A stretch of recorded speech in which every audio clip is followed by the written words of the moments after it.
شان حبیب الرحمن صلی اللہ علیہ وآلہ وسلم کی قسط نمبر 4 کا آغاز کیا جائے گا۔ آیت نمبر 4 اللہ تعالیٰ کا فرمان ہے وَعَلَّمَ آدَمَ الْأَسْمَاءَ كُلَّهَا ثُمَّ عَرَضَهُمْ عَلَى الْمَلَائِكَةِ، اور حضرت آدم کو تمام نام سکھا دیے، پھر ان چیزوں کو فرشتوں پر پیش فرمایا۔ اس آیت میں حضرت آدم علیہ السلام کی عزت و عظمت کا ذکر فرمایا جا رہا ہے اور ان کی فراوانی علم کا تذکرہ ہو رہا ہے کہ پروردگار عالم نے ان کو اگلی پچھلی چھوٹی بڑی ساری چیزیں دکھائیں اور سب کے تمام نام بتا دیے، اور ہر چیز کا نفع نقصان اور سارے حالات ان کو تعلیم فرما دیے۔ دیکھو تفسیر مدارک، اور یہ بھی معلوم ہوا کہ قیامت تک جس چیز کی جس قدر نام مختلف زبانوں میں ہوں گے وہ سارے ہی حضرت آدم علیہ السلام کو بتا دیے گئے۔ مثلا پانی کو عربی میں ماں کہتے ہیں اور فارسی میں آب، اردو میں پانی کہتے ہوں گے، یہ تمام نام ان کو سکھا دیے گئے۔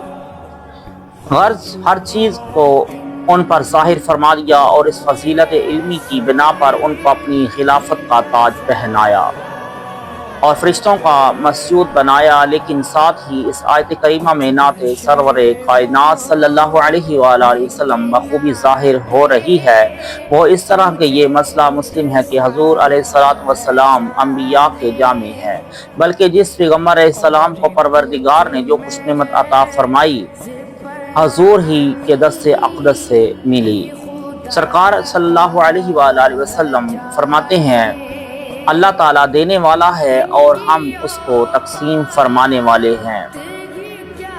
رب تعالیٰ فرماتا ہے اولئک الذین ھدی اللہ فبہداہ مقتدی، یعنی یہ انبیاء وہ ہیں جن کو اللہ نے ہدایت دی تو آپ بھی انہی کی راہ پر چلو۔ معلوم ہوا کہ حضور نبی رحمت صلی اللہ علیہ وآلہ وسلم تمام انبیاء کی ساری صفات کے جامع ہیں۔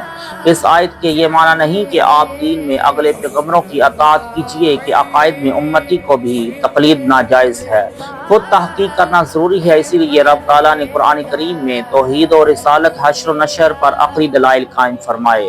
تو سید الانبیاء عقائد میں دوسروں کی تقلید کیوں کر سکتے ہیں؟ رہی دینی اعمال، حضور علیہ السلام کا دین ان کا ناسخ ہے، اسلام ناسخ ادیان ہے، ان میں پیروی کیسی؟ لہذا ہداہ مقتدی، ہداہم سے انبیاء کرام کی ذاتی کمالات مراد ہیں۔ حضور کو شکر نوح، سنت ابراہیم، اخلاص موسیٰ، صدق اسماعیل، صبر یعقوب و ایوب، توبہ داؤد، تواضع سلیمان و عیسیٰ علیہ السلام دیے گئے۔ لہذا اقتداء کے معنی یہ ہیں کہ آپ جامع کمالات انبیاء ہو جائیے۔ امام بوصیری شرح قصیدہ و تشریف میں فرماتے ہیں، یعنی ترجمہ، یعنی اے محبوب آپ عظمت کے سورج ہیں اور سارے پیغمبر آپ کے تارے، کہ سب نے آپ ہی سے لے کر اندھیرے میں آپ ہی کا نور لوگوں پر ظاہر کیا۔ یہ انبیاء مرسلین تارے ہیں، تم مہر مبین، سب جگمگائے رات بھر، چمکتے جو تم کوئی نہیں۔ مولوی محمد قاسم صاحب بانی مدرسہ دیوبند تحذیر الناس میں لکھتے ہیں کہ علوم اولین و آخرین حضور صلی اللہ علیہ وآلہ وسلم کے علم میں مجتمع ہے، جیسے کہ علم سمع، علم بصر علیحدہ علیحدہ ہیں مگر نفس ناطقہ میں سب جمع ہے۔ اسی طرح یہاں حضور علیہ السلام عالم حقیقی ہیں اور باقی انبیاء عالم بالعرض۔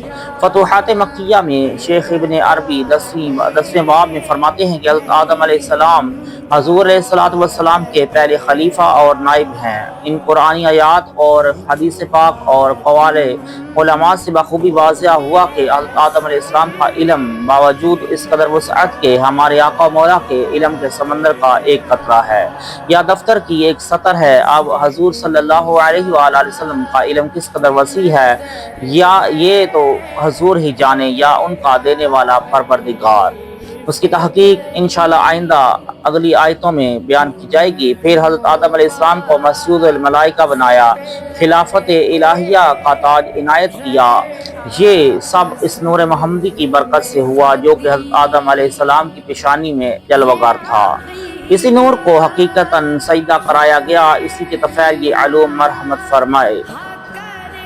باقی انشاءاللہ کل قسط نمبر 5 میں بیان کیا جائے گا۔ اللہ تعالی ہم سب کو آقا صلی اللہ علیہ وآلہ وسلم کی شفاعت نصیب فرمائے اور ڈھیروں درود پاک پڑھنے کی توفیق عطا فرمائے، آمین۔